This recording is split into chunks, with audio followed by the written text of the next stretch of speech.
What the hell's going on with the Boston Celtics? I'm not even doing an intro today. We're just going to jump straight into it because I have been waiting and I've been wanting to bring this up since before the All Star break. Hell, I've been waiting for the Boston Celtics to show me something since the All Star break. But to be honest with you, all season long. Going into this season, the expectations in Boston were sky high. The Celtics have made the Eastern Conference Finals 3 of the last 4 years. They have two All-Stars on this roster under 25 in Jayson Tatum and Jaylen Brown. Danny Ainge, he brought in Kemba Walker in the summer of 2019.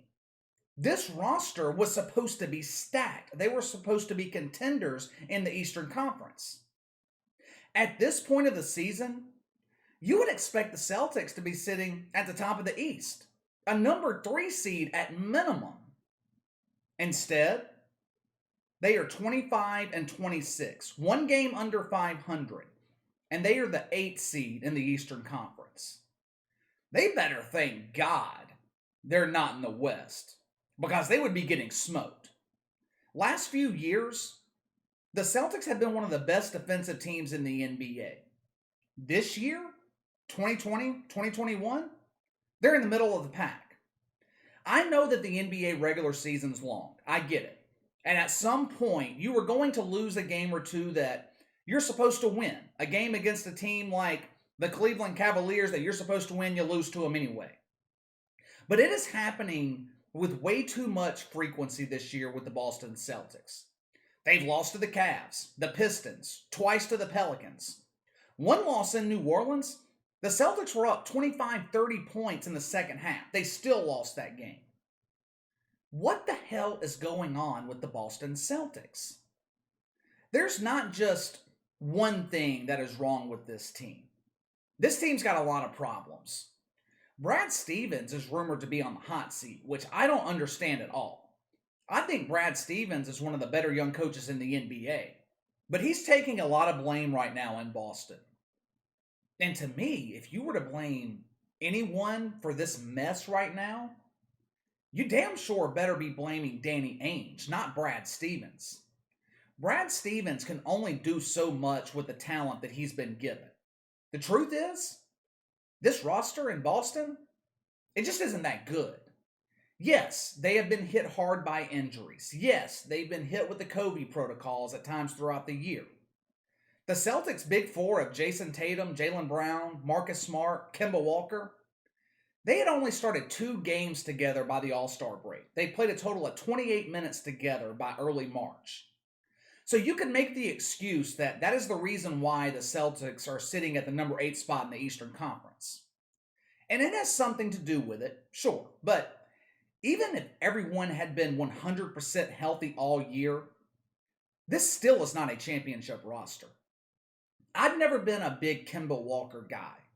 I've always considered him a good player, not a great player. I mean, dude was in Charlotte for 8 years, only made the playoffs twice, and never made it out of the first round. And don't give me that BS about him not having a great team around him. LeBron James was playing with scrubs in Cleveland early in his career, but he still carried them to the playoffs, carried them to the NBA Finals. When you are a $35 million a year player like Kemba Walker, making the playoffs is the minimum expectation. One of the problems right now in Boston has actually been the regression of Kemba Walker. And I know he's been hurt, but he is nowhere near what he used to be. I go as far as to say he's a shell of his former self. I don't want to go that far, but he damn sure hasn't been the 4-time All-Star that we're used to seeing. Statistically, Kemba Walker is having the worst season of his career since 2015. And Danny Ainge has got to be sweating about it at this point, because if Kemba Walker keeps up this level of production, his contract is going to become an albatross. It's going to be a big problem because he's going to be untradeable. No NBA team is going to trade and pay this dude $35 million a year for him to average 17 points a game. Kemba Walker is making superstar level money, but the reality is, he's not a superstar level player. Which leads to another problem with the Celtics, the lack of a true superstar on this roster, which leads to a lack of leadership. I bring up this very issue every time I talk about the New Orleans Pelicans. Who is the leader in Boston? You would think that it would be Kemba Walker, since he's the highest paid player and has the most experience in the NBA. But it's not. Is it Jayson Tatum? Jaylen Brown?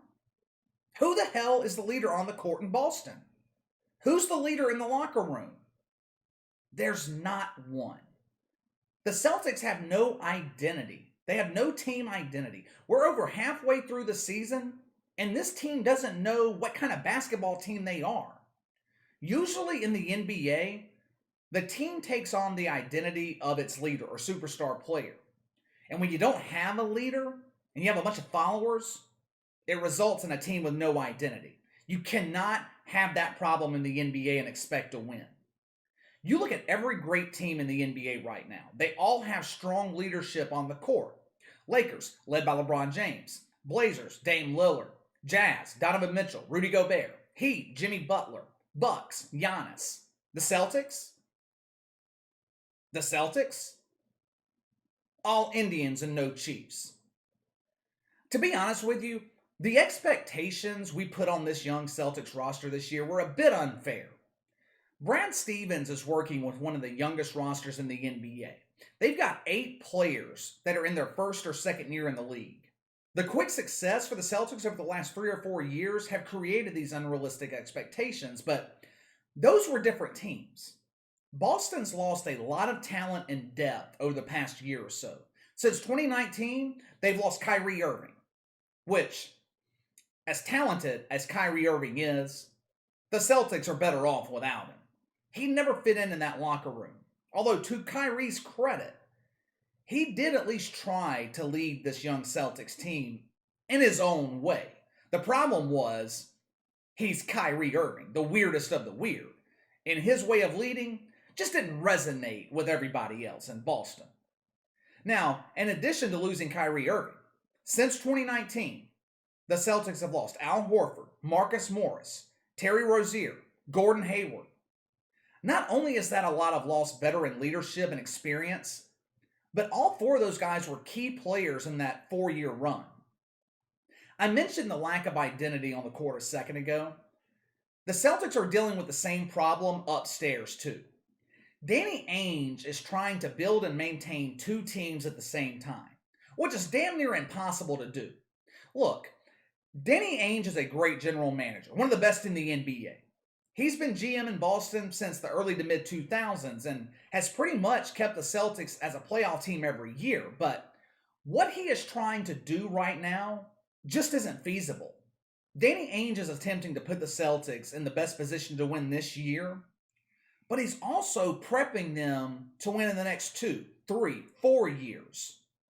Now, when you hear me say that, when you hear that out loud, kind of makes sense, right?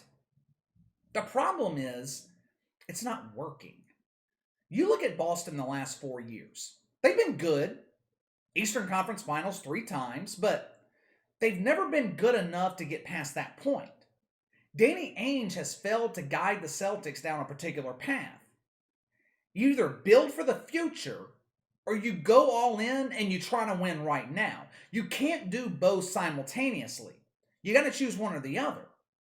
When LeBron James was in Cleveland early in his career, his first stint there, his second stint there, do you think David Griffin was worried about what the Cavaliers were going to do 2, 3, 4 years down the road? No. David Griffin was doing everything that he could to build a championship team right then. Danny Ainge is not doing that. He will commit to it for a second, go out and get a Kyrie Irving or a Gordon Hayward, then he'll turn around and let go of 4 established veterans. Now, I know I've been hard on the Celtics today, but there are some positives in Boston. The team is young, and their 2 core pieces, Tatum and Brown, are under 25 years old. They haven't even entered their prime yet. We've had these expectations on Jayson Tatum because he made the Eastern Conference Finals in his rookie season, and he was dominant that year in the playoffs, but the kid's 23 years old.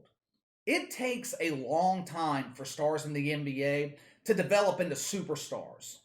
It took Michael Jordan, LeBron James 7 to 8 years before they won their first championship.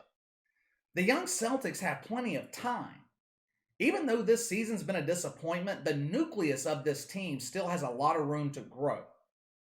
All they really need at this point is their general manager to choose a path and stick with it. Now, what do you guys think? Can the Celtics turn things around this year? Who is more at fault for this season being a disappointment in Boston? Brad Stevens? Danny Ainge? Or is it the players themselves?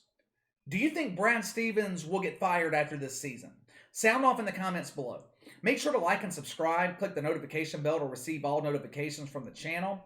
Best way to contact me is by email at btlkc84@gmail.com. KC_BTL84 on Twitter. I'll see you guys tomorrow.